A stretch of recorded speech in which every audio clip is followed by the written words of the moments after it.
Je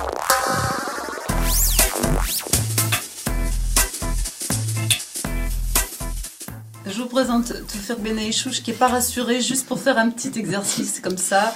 Donc ça m'amuse, il est grand reporter à RFI, donc il a vécu les situations les plus extrêmes.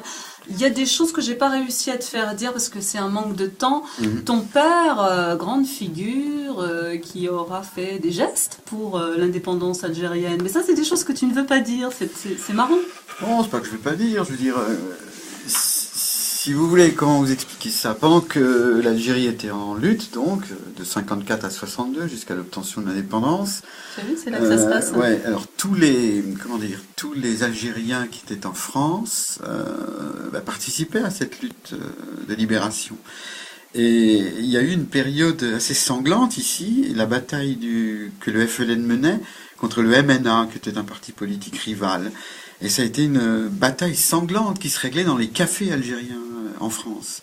Enfin, en France, à Marseille, à Paris, à Lyon. Voilà. Et donc, mon père, effectivement, qu'est-ce qu'il faisait? Il récoltait les cotisations, parce que chaque travailleur algérien devait cotiser donc pour le FLN. Donc il était censé ramasser les cotisations, il cachait des armes aussi à un moment, voilà quoi. Dans le jardin. Dans notre jardin.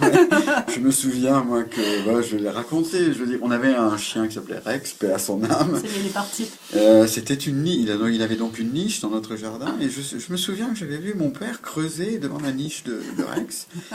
Et ensuite d'avoir mis une valise dans le trou, d'avoir rebouché le trou et surtout d'avoir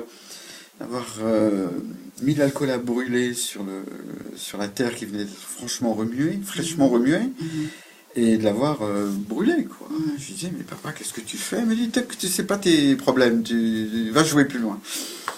Et c'est plus tard, que j'ai compris qu'en fait, c'était pour empêcher d'éventuels chiens policiers de renifler. C'est pour ça qu'il avait, voilà, quoi. Toufer Benaïchouch, une boîte de Pandore qu'il suffit d'ouvrir, à écouter sur le site de RFI. Voilà, quoi. Mais je me rappelle aussi, en 62, je devais avoir 6 ans. J'adore.